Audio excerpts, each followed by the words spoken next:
날마다 쓰는 나의 신앙일기 TV 데일리 큐티 나무향기입니다. 오늘은 11월 29일 수요일입니다. 오늘 함께 묵상할 성경 본문은 갈라디아서 6장 1절에서 10절입니다. 형제들아, 사람이 만일 무슨 범죄한 일이 드러나거든 신령한 너희는 온유한 심령으로 그러한 자를 바로잡고 너 자신을 살펴보아 너도 시험을 받을까 두려워하라. 너희가 짐을 서로 지라. 그리하여 그리스도의 법을 성취하라. 만일 누가 아무것도 되지 못하고 된 줄로 생각하면 스스로 속임이라. 각각 자기의 일을 살피라. 그리하면 자랑할 것이 자기에게는 있어도 남에게는 있지 아니하리니 각각 자기의 짐을 질 것이라. 가르침을 받는 자는 말씀을 가르치는 자와 모든 좋은 것을 함께하라. 스스로 속이지 말라. 하나님은 업신여김을 받지 아니하시나니 사람이 무엇으로 심든지 그대로 거두리라. 자기의 육체를 위하여 심는 자는 육체로부터 썩어질 것을 거두고 성령을 위하여 심는 자는 성령으로부터 영생을 거두리라. 우리가 선을 행하되 낙심하지 말지니 포기하지 아니하면 때가 이름에 거두리라. 그러므로 우리는 기회 있는 대로 모든 이에게 착한 일을 하되 더욱 믿음의 가정들에게 할지니라. 바울이 앞에서 말한 성령을 따르는 일에 실패한 사람은 육체 일에 연루되어 죄 가운데 있게 될 것입니다. 아마도 유대교의 율법을 따르고자 주장하던 사람이 이런 범죄에 빠졌을 수도 있을 것입니다. 그럴 때 우리는 그 사람을 어떻게 대해야 할 것인지에 대해 본문은 우리에게 가르쳐주고 있습니다. 이렇게 범죄한 사람을 다룰 수 있는 사람은 신령한 사람입니다. 신령하다는 것은 영적이라는 말입니다. 하나님의 말씀을 잘 알고 자기를 지켜서 악에 물들지 않고 성령의 인도를 받는 사람이 범죄한 사람을 다루게 됩니다. 그리고 범죄한 사람을 다루는 목적은 바로잡기 위해서입니다. 이 말은 회복시킨다는 말입니다. 범죄한 사람을 다룰 때 그를 정죄하고 징계하라는 목적으로 다루는 것이 아니라 바로잡고 회복하기 위해 다루는 것임을 말해주고 있습니다. 또한 범죄한 사람을 다루면서 나는 이런 죄는 절대 짓지 않는다는 생각으로 다른 사람을 판단하는 것이 아니라 나도 어떤 상황에서는 그와 같이 범죄할 수도 있다는 생각으로 겸손하게 다뤄야 합니다. 범죄한 사람이 회복되는 일은 매우 어렵습니다. 일반적으로 자기를 변호하고 어떻게 하든지 자기가 범한 죄를 축소하려는 시도를 하기 쉽기 때문에 회복하기 어렵습니다. 그래서 성도들이 함께 도와주는 것이 필요합니다. 어떤 분들은 범죄한 사람을 어떻게 도와줄 수 있느냐며 돕기를 거절하는 경우도 있지만 하나님은 우리가 서로를 위로하고 범죄했을 때에도 서로 사랑하며 돕는 일을 그만두지 말라는 것입니다. 마태복음 18장에는 한 임금에게 10,000달란트 빚진 종에 대한 이야기가 나옵니다. 그 임금이 종이 진 10,000달란트의 빚을 모두 탕감해 주었습니다. 그런데 그 10,000달란트 빚을 탕감받은 종이 임금 앞에서 나가다가 동료를 만났는데 그 동료는 그에게 100데나리온의 빚을 지고 있었습니다. 그가 그 빚진 동료에게 빚을 갚아라고 하면서 옥에 가두었습니다.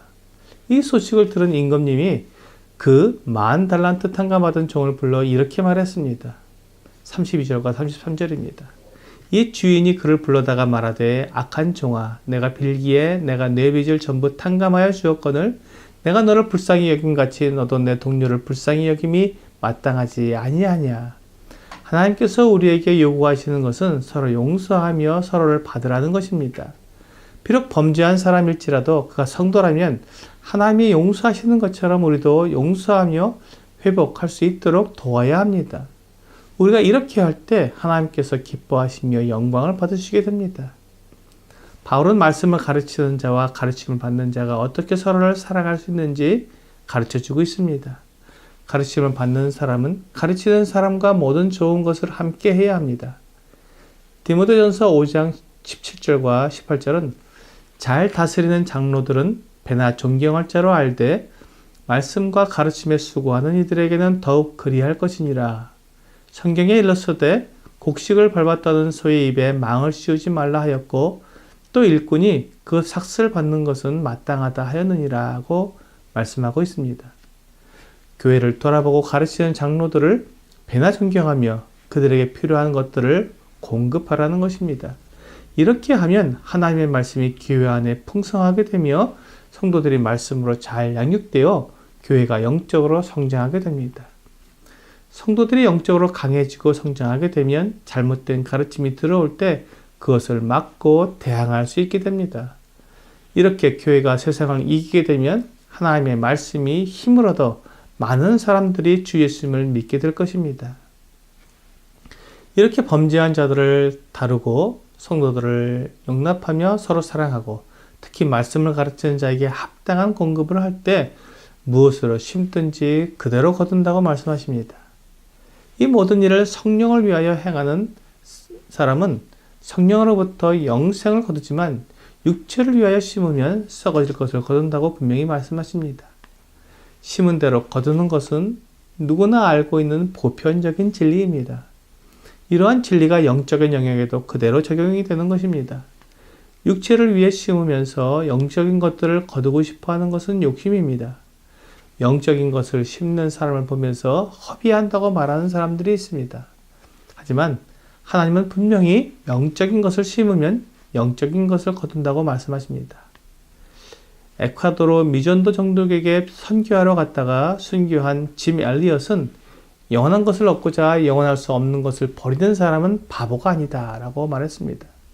그가 다른 선교사들과 함께 에콰도르 아우카 부족에게 제대로 된 선교도 해보지 못하고 순교한 것에 대해 그의 삶을 허비했다고 말하는 사람들도 있었습니다. 하지만 짐 엘리엇의 순교는 아우카 부족을 주님께로 돌아오게 하는 하나의 미랄이 되었습니다. 그가 심은 순교의 피가 복음을 듣지 못해 멸망할 수밖에 없었던 많은 아우카 부족을 주 예수님께 돌아오게 하는 열매를 거뒀으며 지금도 수많은 선교사들이 그의 순교의 본을 따라 복음을 들고 사망의 골짜기로 담대하게 들어가는 열매를 거두고 있습니다. 하나님께서 사람이 무엇을 심든지 그대로 거두리라고 말씀하신 것을 우리에게 보여주고 있는 것입니다. 우리가 할 수 있는 대로 모든 사람에게 착한 일을 해야 하는데 더욱 믿음의 가정들에게 하라고 말씀합니다. 로마서 12장 18절은 할 수 있거든 너희로서는 모든 사람과 더불어 화목하라고 말씀합니다. 우리는 다른 사람들과 원수되기보다는 화목해야 합니다. 이 일에 힘써야 합니다. 그 중에서도 믿는 가정을 먼저 돕고 위로하며 화목해야 합니다. 오늘의 적용 질문을 보겠습니다. 심은 대로 거둔 경험을 말해 보십시오. 남을 속이고 거짓말하는 것은 반드시 드러나게 됩니다. 다른 사람 모르게 어려운 이웃을 도와준 것은 하나님께서 아시고 갚아주십니다. 하나님은 심은 대로 거두는 진리를 이루시는 분이십니다.